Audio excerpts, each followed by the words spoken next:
The rain was different here. Not like New York, not even like Moscow.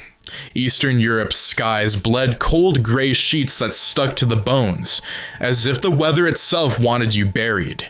John Wick didn't notice. His coat clung to him in wet folds, black on black over Kevlar, the barrel of his silenced pistol steaming slightly from the last kill. Behind him, a narrow trail of fresh corpses cut through a derelict airfield, each one double tapped, no wasted movement. No mercy.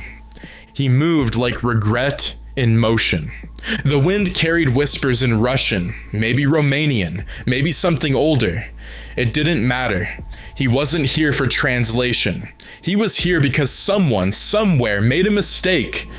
They killed his dog. Again. 3 weeks ago he'd been out. Not just out of the game. Out of the war. Off the grid, living quietly with the second companion he'd ever trusted. A pit bull this time. Quiet, loyal, like him. Until the contract came down. Anonymous, untraceable. $3 million in unmarked crypto for the murder of a non-participating civilian with ties to former high-table assets. It wasn't a clean job. They'd used enhanced mercenaries. Silent types with black vein eyes and pale skin that didn't quite bleed right. One of them bit his dog's throat out. Didn't even blink. John killed the last one with a broken lamp and no bullets. By then, the trail was already burning. Now he was here. Eastern Romania. Ruins of an Umbrella subsidiary lab posing as a weapons trade hub. He crouched beneath a rusted scaffolding near a collapsed helipad. A man in a hazmat suit twitched on the ground ahead of him, gurgling on his own blood. Something in his chest pulsed unnaturally, like a second heartbeat trying to claw its way out. John kept moving. The building ahead was scarred from within, claw marks on reinforced steel.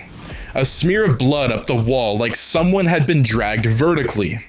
In the distance, something screamed like a child but didn't stop. Inside, a name etched into the glass wall. Project Hades, Division 9. Below it, an Umbrella's red and white logo, something stenciled in English, weaponizing behavioral violence. John paused. Tucked in a corner was a cage, small, dented, with fur stuck in the bars. A collar inside, his dog's. Blood on the edges. The lights flickered. Behind him, movement. He turned. And for the first time in years, his eyes widened. What stepped out wasn't human anymore. It wore the suit of a high-table enforcer. Wick had known him, Kane, a ghost from Marrakesh. Fast, precise, surgical. Now his jaw unhinged, too wide. Skin pale and stitched, a parasite writhing beneath his neck like it wanted out. John, it rasped. Not with memory, but with code. Return to sender. Reap the prototype. Assimilate violence. John raised his pistol. 2 shots. It kept coming. He reloaded without blinking, whispering only, "You killed my dog." Then the lights died completely. Only the muzzle flash lit the blood. Somewhere else. Deep within an observation chamber wrapped in black steel and biometric locks, a monitor flickered to life. Footage from the lab, Subject 77A. John Wick. Moving through the facility, neutralizing targets, exposure to BOWs, logged at 7%. An Umbrella scientist in a long red coat stared at the screen. Beside him, an assistant trembled. "Should we terminate the experiment?" the assistant asked. The man shook his head slowly. "No, we watch." He leaned forward. "Let's see what happens when the Baba Yaga meets the virus." The halls groaned like a dying throat. Pipes hissed overhead. Blood pooled beneath the flickering fluorescent panels. Behind John Wick, the sound of boots squishing through bile echoed back at him. But the man casting them no longer had feet, just a dragging mass of mutated flesh pumping to the pulse of some corrupted heartbeat. John didn't look back.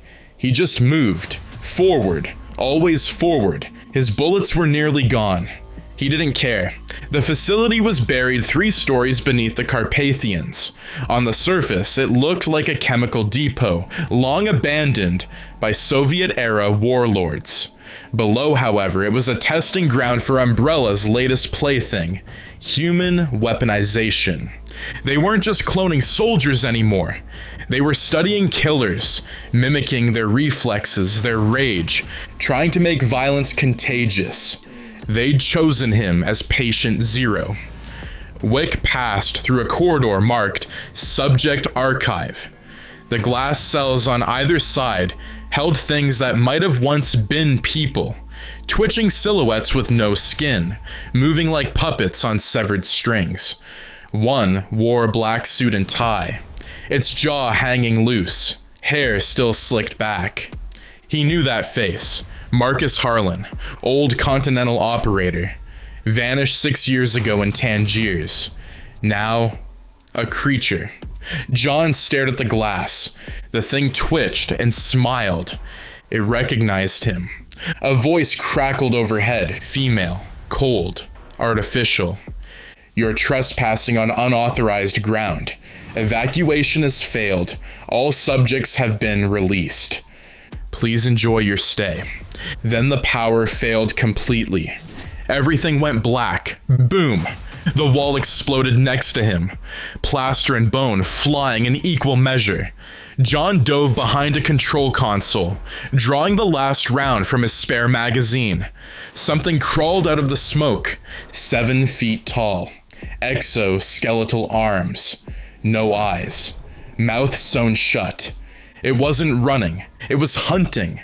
John exhaled, tightened his grip, slid the bullet into the chamber, and waited. Elsewhere in the facility, Jill Valentine sprinted through a side wing of the underground base, her sidearm slick with gore. She wasn't supposed to be here. This was meant to be recon, a quick sweep and clear. But something had gone wrong. They had called him in. She heard the name whispered over shortwave comms before the outbreak hit. Asset 77A is in play. John Wick has entered the hive. Jill paused behind a wall, panting. John who? Then she heard it. The sound of a neck being broken with precision. The echo of footsteps approaching, and in the darkness, the glint of a well-oiled pistol. Wick emerged from the smoke, blood on his collar, walking like a myth. They stared at each other. Jill's aim didn't waver. Neither did his. Not infected, she said slowly. No, he replied. Umbrella? They killed my dog. A pause. Jill blinked. Seriously. John didn't flinch. Jill lowered her weapon. Fair enough. They moved together through the flooded emergency corridors, ducking under warped steel and mutant husks, still twitching. John said little. He didn't need to. Jill could feel it in the way he moved. The man didn't care about escape. He cared about reaching someone. He was hunting. I thought you were just a myth, she said once casually. John replied without looking. So did they. They reached the elevator core, only to find it missing, torn down the shaft like something had ripped it out from below. Before either could react, the walls began to throb. Lights went red. Then a mechanical hiss from behind, the sound of metal feet, and then click, click, click. Jill's eyes went wide. Lickers. Dozens of them. Flesh dripping. Claws extended. Mouths wide. John chambered his pistol. Jill backed up, teeth clenched. You got a plan. John took a breath. Yeah. Kill them all. The lickers came like locusts in a bloodstorm. Their sinewed limbs scraped across the steel walls, tongues lashing, claws shrieking against rusted metal. Jill ducked first, firing upward as the pack dropped from the ceiling. Her rounds were precise, but they weren't enough. Not for this many. John didn't hesitate. He moved through them. No wasted motion. Every step a calculation. Every bullet a commandment. He fired upward mid-roll, blew out a licker's skull, grabbed its twitching body mid-fall, and swung it into another charging beast. One claw tore across his coat, just missing flesh, but not the resolve behind it. Jill watched him fight and thought only one thing. This man doesn't run from monsters. He kills them. Together they carved through the horde, bone and tendon raining like confetti. By the time the last licker dropped, twitching to the floor, John had 5 bullets left. He didn't bother to breathe. 5 levels below. Sector D. The doors to the inner sanctum hissed open. John entered alone. Jill stayed behind to tend to wounded survivors they'd encountered. A former BSAA unit partially turned, who'd managed to retain his mind long enough to warn them of Project Persephone. The words echoed in John's head. Project Persephone, a virus tailored not to create monsters, but copies. The lights buzzed faintly. Glass tubes lined the walls. Inside him, dozens. Fully grown John Wicks suspended in fluid, their nervous systems wired to Umbrella's AI core. Expressionless, waiting. In the center of the room, a woman in a black coat stood calmly, arms behind her back. Dr. Helen Kureva, lead geneticist of Umbrella's Behavioral Warfare Division. "You made quite a mess," she said, voice smooth as ice. John raised his weapon. "They made me a myth," he replied. "You made me a weapon." She smiled. "Correction. We made you a virus." With a flick of her wrist, the containment tubes shattered. The clones opened their eyes, and all at once, the battle of the self. They moved like him, fought like him, shot like him, but they weren't him. John Wick, the real John Wick, fought the way a dying storm fights the horizon, slow, thunderous, and inevitable. The first clone caught a bullet between the eyes. The second Wick disarmed and used as a human shield against a third. By the fourth, John was bleeding, but he didn't stop. He switched to a steel rod, buried it into a clone's chest, lifted and flung the corpse into the observation window, shattering it. Dr. Kureva stumbled backward. "You're a mistake," she hissed, reaching for a syringe. "No," John growled, advancing, drenched in clone blood. "I'm what comes for people who think monsters can be trained." And he drove her head first into the wall. No bullets, no words, just finality. The AI core failed. Clones spasmed and collapsed, their synthetic neurons crashing without guidance. Wick stood in silence, blood pooling around his boots. Behind him, Jill arrived, eyes wide at the carnage. He didn't turn around. "They tried to copy you," she asked softly. John finally looked at her. "No one ever gets it right. Elsewhere. In the ruins of the Continental." Yes, the Continental. Umbrella had repurposed it, turned the Sacred Assassin ground into a data center for behavioral tracking. It had been overrun early during the outbreak. What remained were butchered hallways, graffiti-stained vaults, and corrupted surveillance. But someone survived, Karen, wounded, one arm gone, but alive. He found Wick's old revolver in the vault, and a final data chip hidden inside Winston's encrypted files. Something Umbrella hadn't decrypted yet. When Wick and Jill met him in the ruins, Karen handed over the chip. "You're not just an experiment," he said. "They think you're a cure." Wick furrowed his brow. "For what?" Karen's hand trembled. "For the human mind." The chip contained plans for Project Baba Yaga. Phase 4, a bioweapon built from Wick's memory, rage, and pain. A virus designed not to kill, but to replace free will. Umbrella wasn't just making monsters anymore. They were making obedience. As the building burned behind them, Jill turned to John. "They'll keep coming. I know. You're bleeding." "So are they." Jill smirked. "You always this cheerful?" John reloaded. "Only when I'm angry." The sky over Eastern Europe bled orange. Karen was dead. He died holding the last exit open, torn apart by a failed subject with a smile that didn't match its face. Jill hadn't looked back. John had.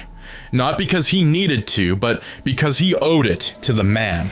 They were now 3 hours from Umbrella's final black site, embedded under an old Cold War missile silo in the Carpathians. Project Baba Yaga lived there, and it was waiting. The ride there was silent. Jill stitched John's side in the back of a stolen van. He didn't flinch, didn't speak. The data chip glowed faintly in his hand, slowly decrypting. "Why you?" Jill asked. "Why would Umbrella choose you as the core of this virus?" John stared at the walls. "Because I don't stop." She waited. John looked up. "And because I make death look easy." They arrived at dawn. The base was buried under 12 meters of rock, ice, and misdirection. But Umbrella wasn't hiding anymore. The final gate was open. The AI wanted them inside. A voice greeted them. Her voice, Dr. Helen Kureva. She had uploaded herself into the system before dying, a ghost in the wires. "Welcome back, John. You've exceeded expectations. Come and meet the future." They entered through fire. The upper levels were ash and steel. Failed clones lined the walls like burned out candles. All of them almost him. Some wore suits, some wore combat gear. One was in a child's birthday hat, like someone wanted to test whimsy. None of them lived. At the heart of it, behind a circular chamber lined with black mirrors, stood Subject X. It looked like John Wick, but cleaner, no scars. Eyes the color of funeral marble. And when it spoke, it did so without moving its lips. "The protocol is complete. You are inefficient. We are perfect." Jill backed away. "You ready for this?" John cracked his neck. "No." He stepped forward. "But I'm used to bad odds. The final fight. It wasn't a brawl. It was a reflection. Subject X mirrored every move John made. Shit's the entire you what? Gun for gun, punch for punch, pivot for pivot. It was him, but without pain, without fear, without doubt. And that made it flawed. John took a beating, broken rib, dislocated shoulder, half conscious. But then he grinned through the blood. "You think rage is a glitch," he coughed. "It's not. It's fuel." And he staggered forward, letting Subject X punch him, again and again, closing the distance, until he whispered, "I'm not a virus. I'm the cure." He pulled the pin on the virus bomb Karen had modified, the one designed to wipe neural links inside Umbrella's clones. Subject X froze, for the first time confused. Then the blast went off. The hive collapsed. John carried Jill out, barely. They emerged just as the mountain swallowed itself in fire. Above them, the morning sun cut through the smoke like a sword through meat. Jill turned to him. "You know it's not over." "I know." "They'll come for you." They already did. A long pause. Then, "You're going to disappear again, aren't you?" John didn't answer, but he was already walking, somewhere quiet. Green fields, a wooden cabin far away from war, smoke and memory. John sat on the porch. At his feet, a dog, not the first, maybe not the last, but alive. He reached down, scratched behind its ear. Then, inside the cabin, a monitor blinked. Red, then green. An encrypted file opened. A name appeared. RPD, Redfield, Chris. John Wick narrowed his eyes. A new contract, a new war, and no time to bury the past. Deep beneath the rubble of the destroyed hive, a red lens glowed inside a severed cybernetic eye. A voice, distorted, mechanical, but unmistakably John's. We were never supposed to sleep. Umbrella Protocol, reignition, pending activation.